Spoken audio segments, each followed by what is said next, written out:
Hello दोस्तों, आज हम पढ़ेंगे डॉक्टर ब्रायन विच की किताब मेनी लाइफ मेनी मास्टर्स, कई जीवन कई देवात्माएं। अध्याय 5। हम अभी भी सत्र के मध्य में ही थे। कैथरीन अपनी विश्राम अवस्था को खत्म कर चुकी थी और उसने मंदिर के सामने वाली हरे रंग की प्रतिमाओं के बारे में बात करना शुरू कर दिया था। मैंने अपने आप को दीवा स्वप्न से बाहर लाया और उसको सुनने लगा। वह एक प्राचीन जीवन काल में थी, एशिया में किसी जगह, लेकिन मैं अभी भी मास्टरों के साथ था। अविश्वसनीय, मैंने मन ही मन में सोचा। वह पुनर्जन्मों के बारे में बता रही थी, पुनर्जन्म के बारे में, और मास्टर के संदेशों की तुलना में यह चरम के विपरीत जैसा एहसास था। मुझे पहले ही बोध हो गया था, यद्यपि उसने अपना शरीर छोड़ने से पहले वो मध्यावस्था में पहुंचने तक एक पूरे जीवन काल से गुजरना जरूरी होता था। वह सीधे इस अवस्था में नहीं पहुंच सकती थी और मास्टरों तक पहुंचने का केवल यही जरिया था। हरी प्रतिमाएं मंदिर की बड़ी इमारत के सामने है। वह धीमे से फुसफुसाई। यह शिखर और भूरे गोलों वाली एक इमारत है। इसके सामने 17 सीढ़ियां है और जब आप सीढ़ियां चढ़ते हैं तो एक कमरा आता है। कुछ जलने की गंध है। किसी ने भी जूते नहीं पहने हैं। उनके सिर मुड़े हुए हैं। उनके चेहरे गोल और आंखें काली है। वे काली चमड़ी वाले हैं। मैं वहाँ हूँ। मेरे पंजे में चोट लगी है और मैं वहाँ मदद पाने के लिए पहुँची हूँ। मेरा पंजा सूजा हुआ है। मैं इससे कदम नहीं रख पा रही हूँ। मेरे पंजे में कुछ चुभा है। वे मेरे पंजे पर कुछ पत्तियाँ रख रहे हैं, अजीब सी पत्तियाँ। टेनिस टेनिस यानी टेनिक एडिक, जो कि कई पौधों की जड़ों, छाल, पत्तियों और फलों में होता है। इसके घाव भरने के गुणों के कारण प्राचीन काल में इसका औषधि के रूप में उपयोग हो रहा होता है। पहले मेरे पंजे को साफ किया गया। यह देवताओं के सामने होने वाली एक रस्म है। मेरे पैर में थोड़ा जहर है। मैं किसी चीज़ पर कदम नहीं रखती हूँ। मेरे घुटने में सूजन है। मेरे पैर पट्टियों के कारण भारी है। खून में जहर। उन्होंने मेरे पंजे में एक छेद बनाया और कुछ बहुत गर्म चीज़ उसमें डाली। कैथरीन अब दर्द से कर्रा रही थी। उसे कोई बहुत ही कड़वी दवा पीने को दी, जिसके कारण वह उबकाई ले रही थी। वह दवा पीली पत्तियों से बना द्रव थी। वह स्वस्थ हो रही थी, लेकिन उसका पंजा और उसके पैर की हड्डियां पहले जैसी नहीं थी। मैंने उसे उस दौर में आगे बढ़ाया। उसने केवल एक उजाड़ और गरीबी से त्रस्त जीवन देखा। वह अपने परिवार के साथ एक कमरे वाली छोटी सी झोपड़ी में रह रही थी, जिसमें मेज भी नहीं थी। वे एक तरह का चावल खाते थे, अनाज के जैसा, लेकिन वे हमेशा भूखे ही रहते थे। उसकी उम्र तेजी से बढ़ रही थी, पर गरीबी और भूख से छुटकारा कभी नहीं मिला और वह मर गई। मैंने प्रतीक्षा की, पर मैं कैथरीन की थकान को देख सकता था। मेरे जगाने के पहले, हालांकि उसने मुझे बताया कि रॉबर्ट जेरार्ड नाम के व्यक्ति को मेरी मदद की ज़रूरत है, पर मुझे ज़रा भी पता नहीं था कि यह रॉबर्ट जेरार्ड है कौन, या मैं कैसे उसकी मदद कर सकता हूँ। बस इसके बाद कुछ और नहीं था। सम्मोहन से जगाने के बाद कैथरीन ने फिर से अपने पुनर्जन्म की यादों को दोहराया, पर उसे मौत के बाद के अनुभव याद नहीं थे। जन्म मृत्यु के बीच की अवस्था का भी कुछ भी याद नहीं था, न तो देवताओं के बारे में और न ही उनके द्वारा प्रकट अविश्वसनीय ज्ञान के बारे में। उसे कुछ याद न था। मैंने उससे एक सवाल किया, कैथरीन, तुम्हारे लिए मास्टर या देवात्मा शब्द का क्या मतलब है? और उसने सोचा यह कोई गोल्फ टूर्नामेंट होगा। अब उसकी स्थिति में तेजी से सुधार आ रहा था, लेकिन अपने धर्म विज्ञान में उसे पुनर्जन्म की धारणा को संयोजित करने में अभी भी मुश्किल हो रही थी। इसलिए मैंने तय किया कि अभी उसे देवात्माओं के बारे में कुछ नहीं बताऊंगा। इसके अलावा मैं इस बात को लेकर भी पक्का नहीं था कि आप कैसे किसी को यह खबर सुनाएंगे कि वह अविश्वसनीय और विलक्षण रूप में से समाधि मध्यम है, जो देवात्माओं से अनूठा व भावातीत ज्ञान प्रभावित कर सकती है। अगले सत्र में मेरी पत्नी की मौजूदगी पर कैथरीन रजामंद थी। कैरोल एक सुशिक्षित व उच्च क्षमतावान मनोचिकित्सक सामाजिक कार्यकर्ता है और मैं इन अविश्वसनीय घटनाओं पर उसका नजरिया जानना चाहता था। अपने पिता और हमारे बेटे के बारे में कैथरीन ने जो बताया उसे जानने के बाद वह मेरी मदद के लिए उत्सुक थी। जब कैथरीन अपने पूर्व जन्म के बारे में धीमे से बुदबुदाती थी तो मुझे उसका बोला हर शब्द नोट करने में कोई मुश्किल नहीं होती थी, लेकिन देवात्माएं ज़्यादा ज़ोर से और जल्दी बोलती थी, इसलिए मैंने सब कुछ टेप में रिकॉर्ड करने का फैसला किया। एक सप्ताह के बाद कैथरीन अपने अगले सत्र के लिए आई। डर और बेचैनी घटने के साथ उसमें सुधार जारी था।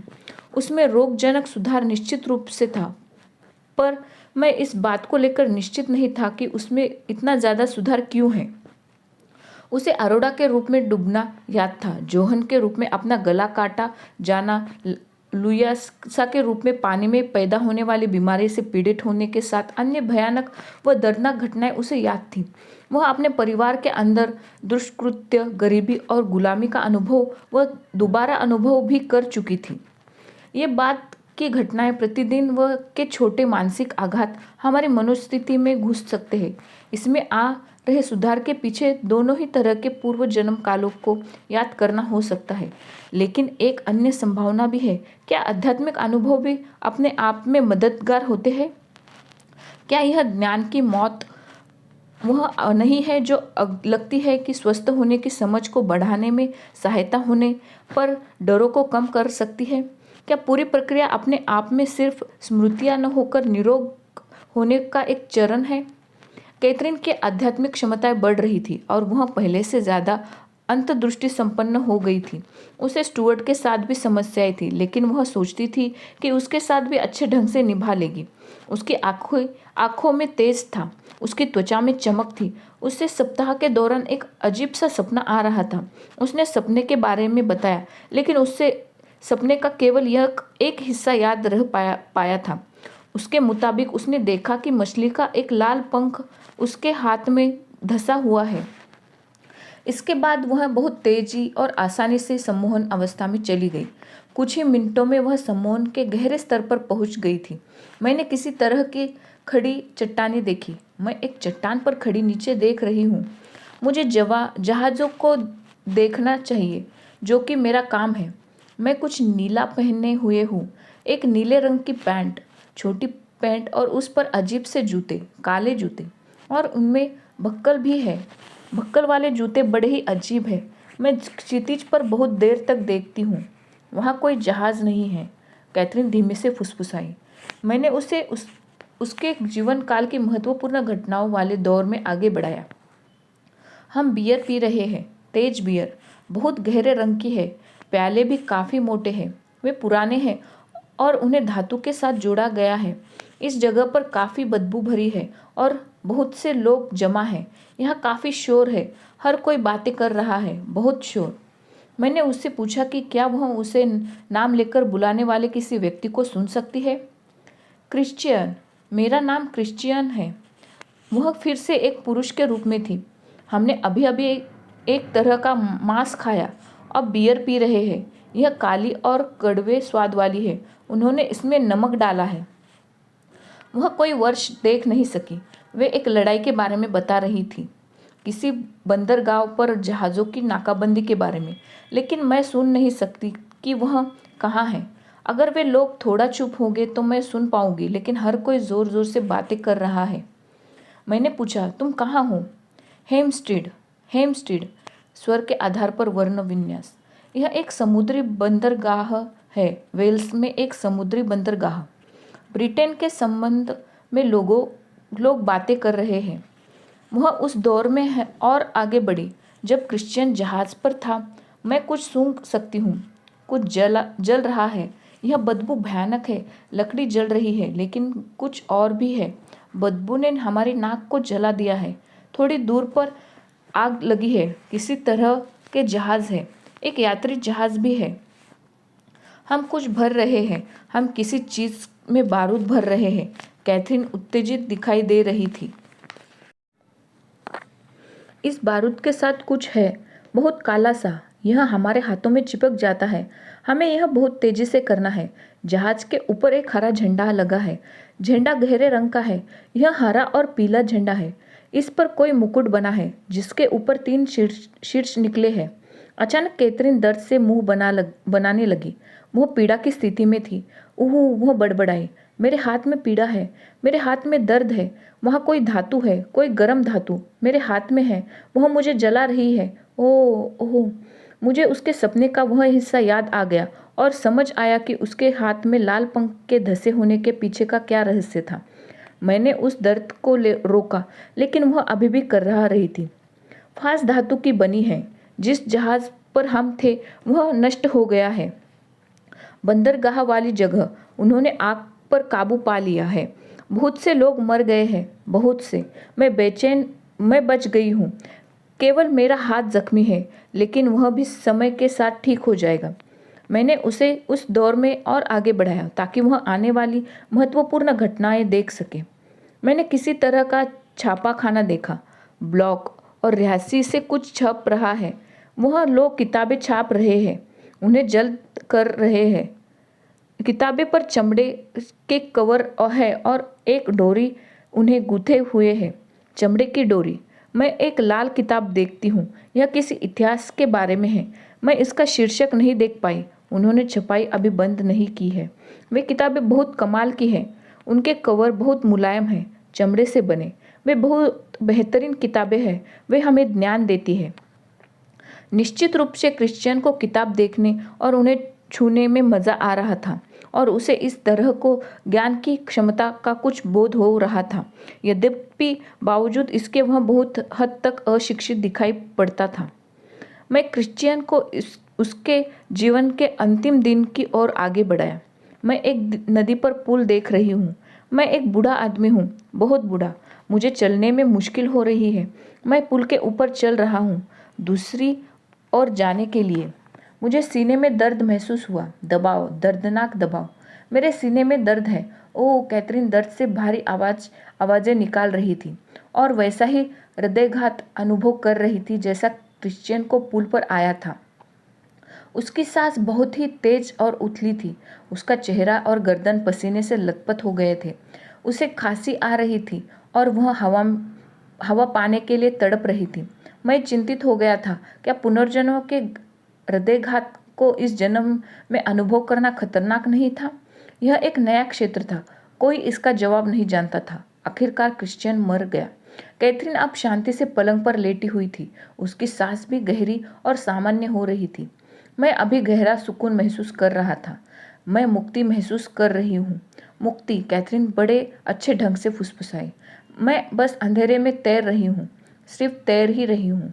हाँ, यहाँ आसपास रोशनी है और आत्माएं, दूसरे लोग। मैंने उससे पूछा, क्या अभी भी खत्म हुए क्रिश्चियन के जीवन काल के बारे में कोई विचार है? मुझे ज़्यादा दयालु होना चाहिए था, लेकिन मैं नहीं था। मैं लोगों के मेरे साथ किए गए गलत कामों को माफ़ नहीं कर सकती थी और मुझे ऐसा करना चाहिए था। मैं गलतियों को माफ़ नहीं कर पाई। मुझे उन्हें अंदर पकड़े रखा और कई सालों के लिए संभाले रखा। मैंने आंखें देखी, आंखें मैंने दोहराया, कुछ भापते हुए। किस तरह की आंखें? देवात्माओं की आंखें, कैथरीन फुसफुसाई। पर मुझे प्रतीक्षा करनी होगी। मुझे सोचने के लिए कई चीज़ें हैं। तनाव भरी खामोशी में कई मिनट बीत गए। तुम कैसे जानोगे कि वे तैयार हैं? लंबी खामोशी तोड़ते हुए मैंने कैथरीन उम्मीद के साथ पूछा। वे मुझे बुलाएंगे, उसने जवाब दिया। कई मिनट और बीत गए। तब अचानक वह अपना सिर एक ओर से दूसरी ओर घुमाने लगी और उसकी आवाज़ मोटी और कठोर हो गई। ये बदलाव के संकेत थे। यह आयाम में बहुत सी आत्माएं हैं। मैं अकेली नहीं हूँ। हमें धैर्य रखना होगा। यह कुछ ऐसा था जो मैंने कभी जाना नहीं था। यहाँ कई आयाम हैं। क्या उसके कई पुनर्जन्म हो चुके हैं? मैंने उससे पूछा, क्या वह यहाँ पहले भी आ चुकी है? मैं अलग अलग समय पर अलग अलग लोकों में होती हूँ। हर एक उच्च चेतना वाला स्तर होता है। हम किस लोक पर जाएंगे यह इस बात पर निर्भर करता है कि अब तक हम कितनी उन्नति कर चुके हैं। वह फिर से चुप हो गई। मैंने पूछा, उससे उन्नति के लिए क्या सबक सीखना होता है? उसने तुरंत जवाब दिया, हमें दूसरे लोगों के साथ अपने ज्ञान को बांटना होगा। हम सभी में उपयोग में आने वाली योग्यता से कई ज़्यादा क्षमता है। हम में से कुछ उन्हें दूसरों की अपेक्षा जल्दी ढूंढ लेते हैं। इसका मतलब यह है कि इस स्थान पर आने से पहले आपको कमियां जांच लेनी चाहिए। यदि आप ऐसा नहीं करते हैं तो आपको उन्हें अपने साथ दूसरे जीवन में ले जाना पड़ेगा। केवल हम ही अपने आप को उनसे मुक्त कर सकते हैं, उन बुरी आदतों से कि जो कि हमारे शरीर रूपी अवस्था में जमा होती है। देवात्मा इस मामले में हमारे लिए कुछ नहीं कर सकती। यदि आप संघर्ष करने के बावजूद खुद को मुक्त नहीं कर पाते हैं, तब आपको उन आदतों को दूसरे जीवन काल में ले जाना पड़ता है। और केवल जब आप निश्चय कर लेते हैं कि अब आप बाहरी समस्याओं से संघर्ष में निपुण हो गए हैं, तो आपको उन्हें अगले जीवन में आगे और नहीं ले जाना पड़ता है। हमें यह भी सीखना चाहिए कि सिर्फ उन लोगों के पास न जाए जिनका स्पंदन हमारे समान है। अपने ही समान स्तर वाले किसी अन्य व्यक्ति की ओर झुकाव एक सामान्य एहसास है, लेकिन यह गलत भी है। आपको उन लोगों तक भी पहुंचना चाहिए जिनके संबंध ठीक नहीं है आपके साथ। यह महत्वपूर्ण है। ऐसे लोगों की मदद के लिए हमें अंतर्ज्ञान की शक्ति दी गई है, जिसको हमें मानना चाहिए, न कि विरोध की कोशिश करनी चाहिए। जो लोग विरोध करते हैं वे खतरे में पड़ जाते हैं। हमें हर एक लोग से समान शक्ति के साथ वापस नहीं भेजा जाता। हमें से कुछ दूसरों की तुलना में ज़्यादा ताकतवर होते हैं, क्योंकि उन्होंने उसे किसी अन्य समय में उपार्जित किया होता है। इसीलिए सभी लोगों को समान रूप से नहीं रचा गया है, लेकिन अंततः हम सभी एक जैसे बिंदु पर पहुंचेंगे जहां हम सभी समान होंगे। कैथरीन ने विराम दिया। मैं जानता था कि ये विचार उसके नहीं है। उसकी भौतिक या तत्व विज्ञान से जुड़ी कोई पृष्ठभूमि नहीं है। वह लोकांतरों और आयामों व स्पंदनों के बारे में भी कुछ नहीं जानती थी, लेकिन इन सब से परे इस उच्चतम उच्चारण के शब्दों व विचारों की सुंदरता, दार्शनिक निहितार्थ, सभी कुछ कैथरीन की क्षमताओं के परे थे। उसने कभी भी इस तरह से सार गंभीर कवितामय ढंग से बात नहीं की थी। मैं महसूस कर सकता था कि कोई बड़ी ताकत है जो उसके दिमाग व स्वर कंठ से संघर्ष कर इन विचारों को शब्दों में रूपांतरित कर रही है, जिससे कि मैं उन्हें समझ सकूं।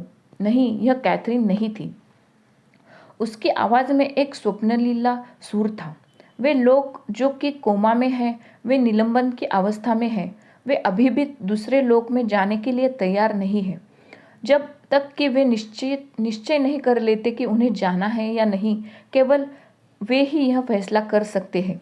यदि उन्हें लगता है कि उनके सीखने के लिए सबक नहीं है शरीर की अवस्था में, तब उन्हें उस पार जाने की अनुमति मिलती है। लेकिन यदि उनके लिए सबक है, तब उन्हें फिर से लौटना जरूरी होगा, फिर चाहे वे ऐसा करना नहीं चाहते हो। यह उनके लिए विश्राम की अवधि होती है, ऐसा समय जब उनकी मानसिक शक्तियाँ विश्राम कर सकती है। इस तरह कोमा में पहुंचे लोग ही यह निश्चय कर सकते हैं कि उन्हें शरीर अवस्था में लौटना है या नहीं, जो कि इस बात पर निर्भर करता है कि शरीर रूप में उन्हें कितना कुछ सीखना बाकी है। यदि वे महसूस करते हैं कि आगे कुछ भी सीखने के लिए नहीं है, तो वे सीधे आध्यात्मिक अवस्था में पहुंच सकते हैं। ऐसे ही आधुनिक दवाइयाँ धरी रह जाती है। इन जानकारियों का निकट मृत्यु अनुभव के बारे में प्रकाशित शोध से अच्छी तरह से तालमेल बैठता है। और क्यों कुछ लोग लौट आना चुनते हैं, दूसरों को यह विकल्प नहीं दिया जाता। उन्हें लौटना ही होता है, क्योंकि उनके लिए और सबक बाकी है। स्वाभाविक रूप से निकट मृत्यु अनुभव प्राप्त करने के बाद अपने शरीर में लौट आने वाले सभी लोगों की कहानियों में एक बड़ी समानता मिलती है। उन्हें अपने शरीर से अलग कर दिया गया था। वे शरीर के ऊपर एक बिंदु पर पुनर्जीवन के लिए प्रयासों को देख रहे थे। साथ ही वे एक चमकदार रोशनी से भी परिचित थे, या पास ही दमकती एक दिव्य आकृति से। कभी कभी सुरंग के अंतिम छोर पर उन्हें कुछ पीड़ा नहीं हुई। ऐसे ही आत्माओं को धरती पर अपने अधूरे कामों का बोध होता है। वे तुरंत ही अपने शरीर में लौट आती है और फिर से पीड़ा व अन्य शारीरिक संवेदनाओं को महसूस करने लगती है। मेरे पास निकट मृत्यु अनुभव वाले कई मरीज रहे हैं। सर्वाधिक दिलचस्प मामला दक्षिणी अमेरिका के एक व्यापारी का था। कैथरीन का उपचार खत्म होने के 2 साल बाद मैंने उसका उपचार पारंपरिक मनोचिकित्सा के कई सत्रों में किया था। जेबक नाम का वह आदमी 1975 में अब 30 वर्ष से भी कम उम्र का था। तो हैडरॉड में एक मोटरसाइकिल की चपेट में आकर बेहोशी में चला गया था। उसे याद आया कि वह अपने शरीर के ऊपर तैरते हुए नीचे दुर्घटना के दृश्य, एम्बुलेंस में खुद को ले जाते हुए, डॉक्टरों को अपना उपचार करते हुए और आसपास जमा दर्शकों की भीड़ को देख रहा था। कुछ ही दूर पर दिख रही सुनहरी रोशनी से वह परिचित हुआ और जैसे ही वह उस तक पहुंचा, उसने गेहुए जामा पहने एक साधु को देखा। उस साधु ने जेबक से कहा कि अभी उसका मरने का समय नहीं आया है, उसे फिर से अपने शरीर में लौटना होगा। जेबक ने उस साधु की शक्ति और बुद्धि को महसूस किया। उसने जेबक के भविष्य की कई घटनाओं के बारे में बताया और वे बाद में घटित भी हुई। जेबक एक अजीब सी ध्वनि के साथ अपने शरीर में लौट आया। जब वह अस्पताल के बिस्तर पर था, उसकी चेतना लौट आई थी और उसने पहली बार अति भयानक पीड़ा का अनुभव किया था। सन 1980 की बात है। यहूदी जेबक इज़राइल की यात्रा पर था। इस दौरान वह हिब्रोन नामक जगह पर एक महापुरुष की गुफा देखने गया।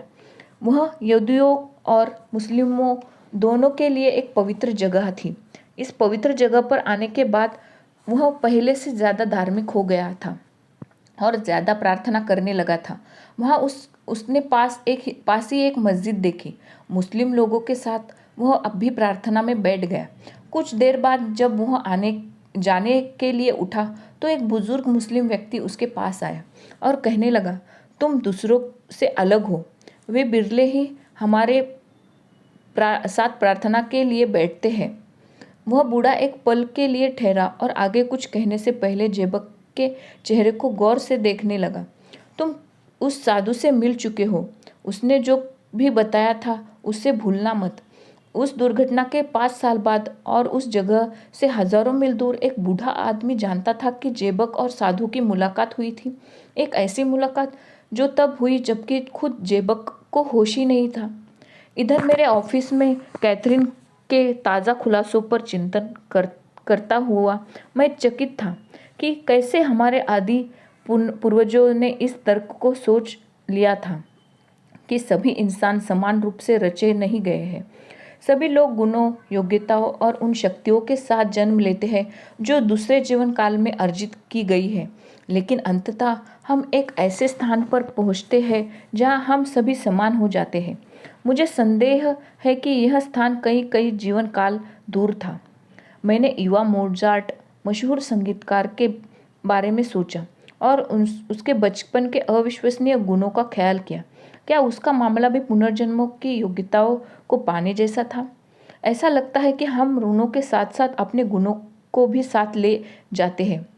मैंने इस बारे में सोचा कि कैसे लोग अपने जैसे लोगों को, समूहों को एक साथ लाना चाहते हैं और अक्सर बाहरी लोगों से डरते हैं। यही पूर्व धारणाओं और सामूहिक घृणा की जड़ है। हमें यह भी सीखना होगा कि सिर्फ ऐसे लोगों के साथ नहीं जाना चाहिए जिनका और हमारा स्पंदन समान हो। ऐसे अन्य लोगों की भी मदद करने के लिए मैं उसके शब्दों में आध्यात्मिक सच्चाइयों को महसूस कर सकता था। मुझे वापस आना चाहिए, कैथरीन फिर से बोली। मुझे वापस आना चाहिए, लेकिन इस स्थिति में कुछ और जानना सुनना चाहता था। मैंने पूछा कि रॉबर्ट जोर्डान कौन था? पिछले सत्र में उसका नाम लेते हुए कैथरीन ने कहा था कि उसे मेरी मदद की ज़रूरत है। मैं नहीं जानती, वह किसी और लोक पर हो सकता है, इस पर नहीं है। ऐसा लगा कि वह उसे खोज नहीं पाई। केवल तभी जब वह चाहे, केवल तभी जब वह मुझ तक पहुंचने का निश्चय करे, वह बुदबुदाई। वह मुझे संदेश भेजेगा, उसे आपकी मदद की ज़रूरत है। मैं अभी भी समझ नहीं पाया था कि मैं कैसे एक अनजान की मदद कर सकता हूँ। मैं नहीं जानती, कैथरीन ने जवाब दिया, लेकिन वह आप ही हो जिसे सिखाया जाना है, मैं नहीं। यह बड़ा दिलचस्प था।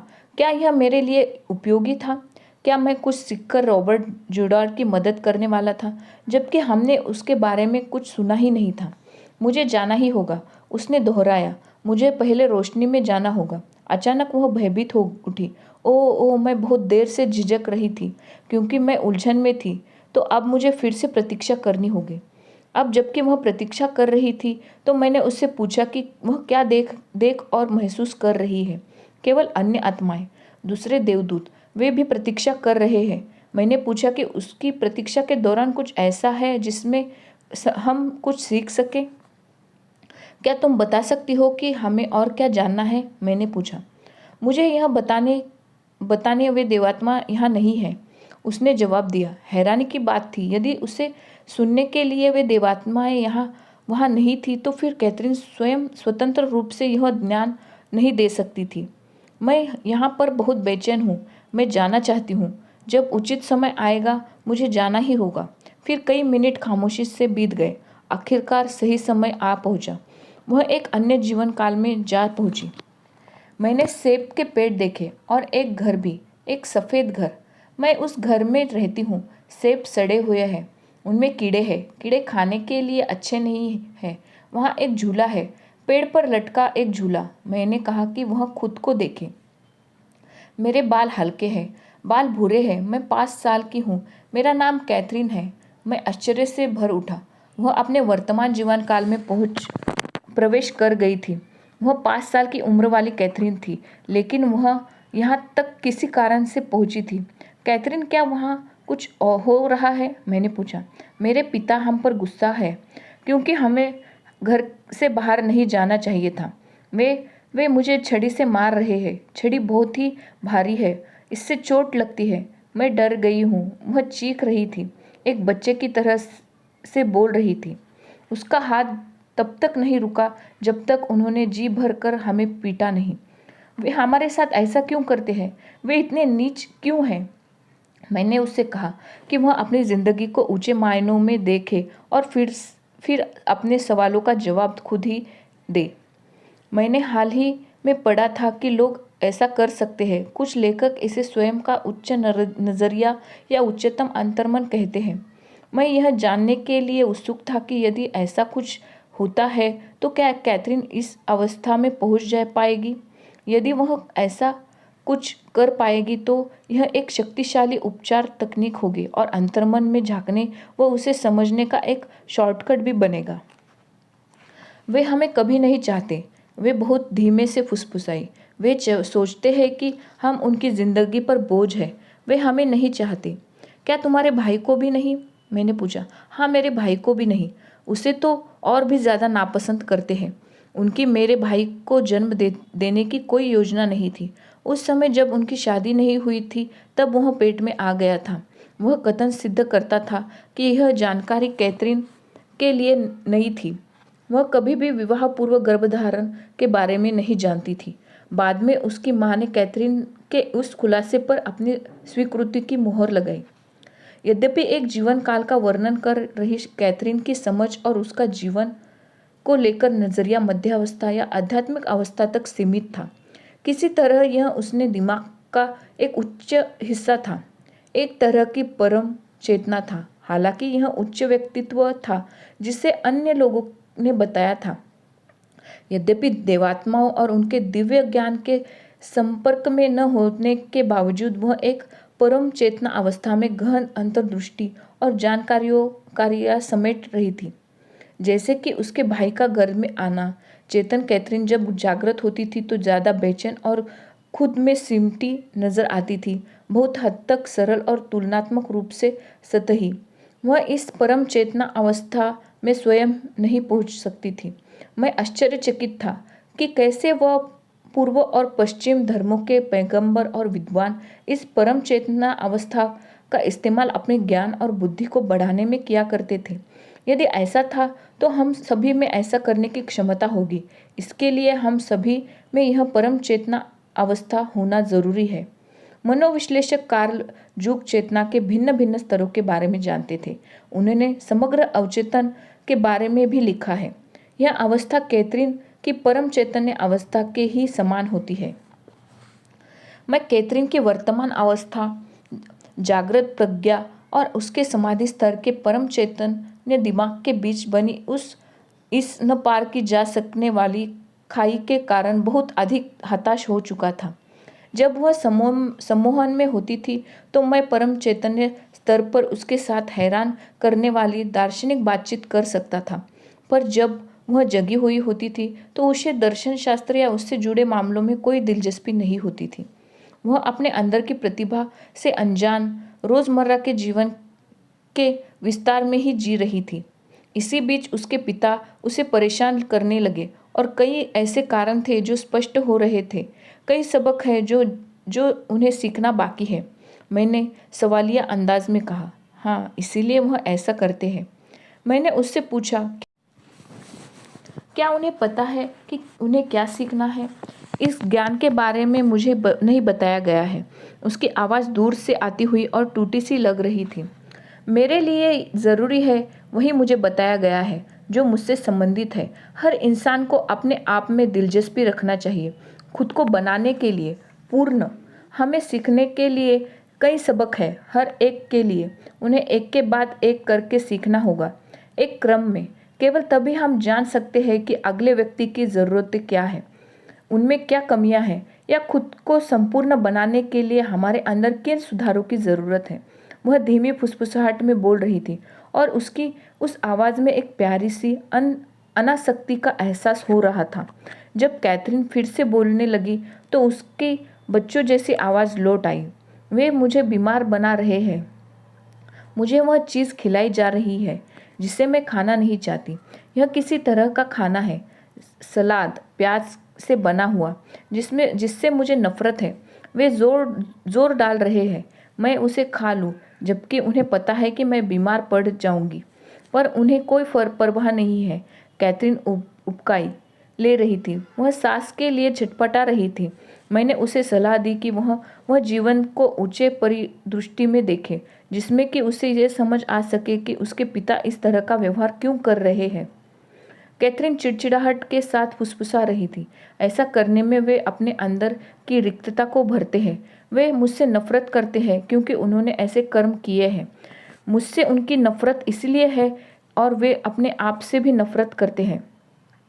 मैं उस दृष्टांत हास्य को लगभग भूल गया था जब वह 3 साल की थी, इसलिए वे मुझे सज़ा देंगे। मैंने उन्हें ऐसा करने के लिए कुछ किया है। वह केवल 3 साल की थी और उसके पिता शराब पिए थे। वह उस अपराध बोध को तभी से अपने मन ही की गहराई में पाले हुए थी। मैंने वजह को स्पष्ट करते हुए कहा, तुम सिर्फ एक बच्ची थी, तुम्हें अब इस अपराध बोध से मुक्त हो जाना चाहिए। उस समय तुम कुछ नहीं कर सकती थी। एक 3 साल का बच्चा क्या कर सकता है? गलती करने वाली तुम नहीं थी, तुम्हारे पिता थे। उसके बाद से वे मुझसे बहुत नफरत करने लगे। वह नरमी से बोली, मैं उन्हें पहले भी जानती थी, लेकिन मैं अब उस जानकारी को समझ नहीं सकी थी। मुझे उस समय में पीछे लौटना चाहिए। हालांकि कई घंटे पहले ही बीत चुके थे। मैं उसके पुराने संबंधों की ओर लौटना चाहता था। मैंने उसे विस्तार से निर्देश दिए, तुम एक गहन अवस्था में हो।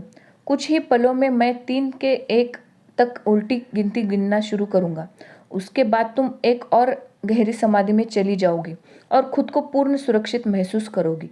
तुम्हारा दिमाग अतीत में लौटने के लिए स्वतंत्र होगा, उस अतीत में जहाँ से तुम्हारे पिता का संबंध तुम्हारे वर्तमान जीवन से शुरू होता है। उस दौर में जब बचपन में तुम्हारे और उनके बीच कुछ महत्वपूर्ण घटना घटी थी। जब मैं एक कहूँगा, तुम उस जीवन काल में लौट जाना और उसे याद रखना। यह तुम्हारे इलाज के लिए महत्वपूर्ण है। तुम इसे कर सकती हो। 3, 2, 1। इसके बाद एक लंबा विराम आ गया। वे मुझे नहीं दिख रहे, लेकिन मैं लोगों की हत्याएं होते देख रही हूँ। उसकी आवाज़ भारी और ऊंची हो गई। हमें लोगों की जिंदागर्दियों को अकस्मात रोकने का कोई अधिकार नहीं है, जब तक कि वे हम अपने कर्म को जी नहीं लेते, और हम ऐसा कर रहे हैं। हमें कोई अधिकार नहीं है। यदि हम उन्हें जीवन में रोके रखते हैं तो उन्हें अत्यधिक प्रतिकार सहना पड़ेगा। जब वे मरते हैं और अगले आयाम में जाते हैं तो उन्हें वहाँ भोगना होता है। वे अत्यधिक बेचैनी से भरी अवस्था में छोड़ दिए जाते हैं। उन्हें ज़रा भी शांति नहीं मिलती और फिर उन्हें वापस भेज दिया जाता है, पर उनके जीवन बहुत कठिन हो जाते हैं और उन्हें उन लोगों के साथ साझा करना पड़ता है जिनके विरुद्ध उन्होंने कभी कोई अन्याय किया था। वे इन लोगों की जिंदगियों को रोक रहे हैं और उन्हें ऐसा करने का कोई अधिकार नहीं है। उन्हें केवल ईश्वर दंड दे सकता है, हम नहीं। उन्हें दंड अवश्य दिया जाएगा। मौन मौन विराम में 1 मिनट बीत गया। वे जा चुके हैं, वह फुसफुसाई। देवात्माओं ने हमें आज एक और संदेश दिया था, सशक्त और स्पष्ट।